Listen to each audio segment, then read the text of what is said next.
Purposely. Your life, God's purpose. Listen at onpurposely.com.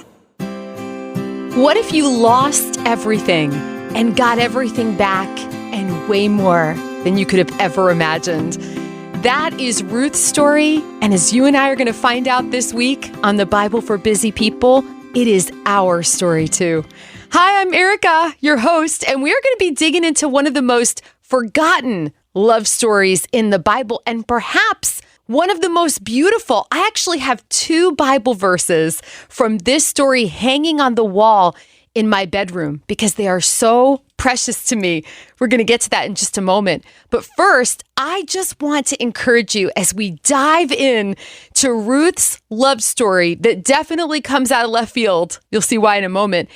To picture yourself in Ruth's shoes because you are, and I am, and we are so loved. So without further ado, join me in Ruth chapter 1, beginning in verse 1. We're going to read a whole book of the Bible together this week. It's going to be awesome. Okay. In the days when the judges ruled in Israel, a severe famine came upon the land. So a man from Bethlehem in Judah left his home and went to live in the country of Moab, a foreign country, okay? Not connected to Israel, taking his wife and 2 sons with him. The man's name was Elimelech, and his wife was Naomi. Their 2 sons were Mahlon and Chilion. They were Ephrathites from Bethlehem in the land of Judah, and when they reached Moab, they settled there. Then Elimelech died, and Naomi was left with her 2 sons. The 2 sons married Moabite women. One married a woman named Orpah, and the other a woman named Ruth. But about 10 years later, both Mahlon and Chilion died. This left Naomi alone, without her 2 sons or her husband. Then Naomi heard in Moab that the Lord had blessed his people in Judah by giving them good crops again. So Naomi and her daughters-in-law got ready to leave Moab, the foreign country, again, not connected to Israel, to return to her homeland. With her 2 daughters-in-law, she set out from the place where she had been living, and they took the road that would lead them back to Judah. But on the way, Naomi said to her 2 daughters-in-law, "Go back to your mother's homes, and may the Lord reward you for your kindness to your husbands and to me.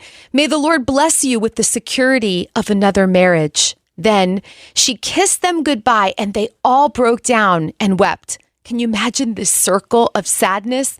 "No," they said, "we want to go with you to your people." But Naomi replied, "Why should you go on with me? Can I still give birth to other sons who could grow up to be your husbands? No, my daughters, return to your parents' homes, for I am too old to marry again. And even if it were possible, and I were to get married tonight and bear sons, then what? Would you wait for them to grow up and refuse to marry someone else? No, of course not, my daughters.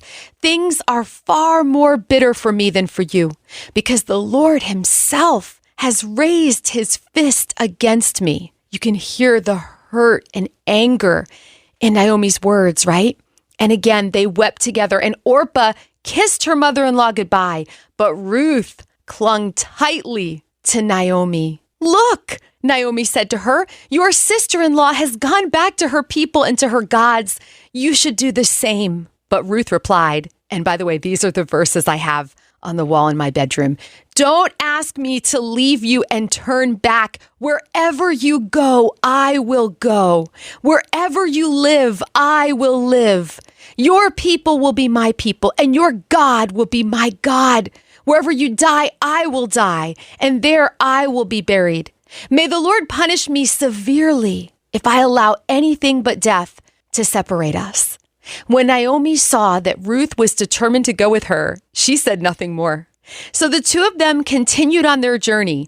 When they came to Bethlehem, the entire town was excited by their arrival. "Is it really Naomi?" the women asked. "Don't call me Naomi," she responded.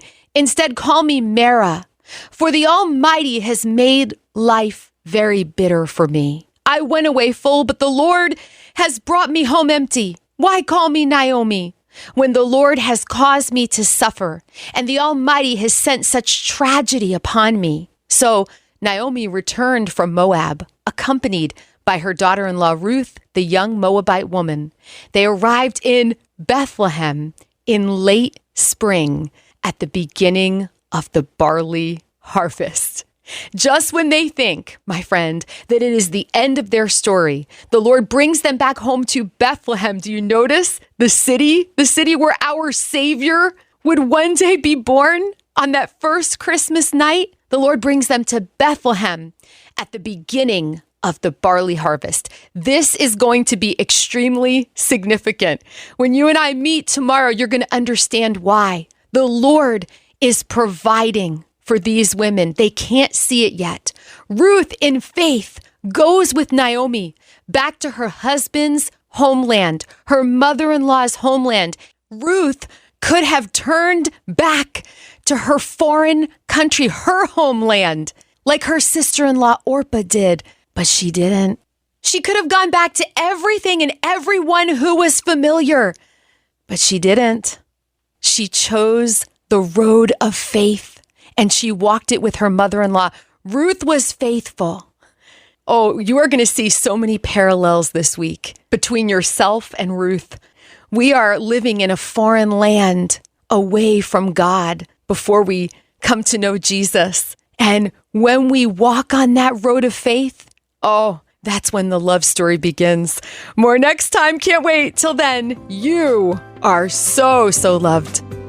Thank you for making time for the Bible for Busy People today. If being part of this community is a blessing to you, it's super easy to share this podcast with someone you love. We're all about spreading the hope of Jesus like butter. So if you've got a moment to write a review, boy, we'd really appreciate that. Maybe you need a little prayer today, or you're ready to take that next step with God. I invite you to check out our show notes. You're going to find lots of encouragement there. This podcast is one branch on a tree called Purposely, a podcast network designed with practical podcasts to help you find and thrive in God's purpose for your life. If you've got a pulse, you've got a purpose.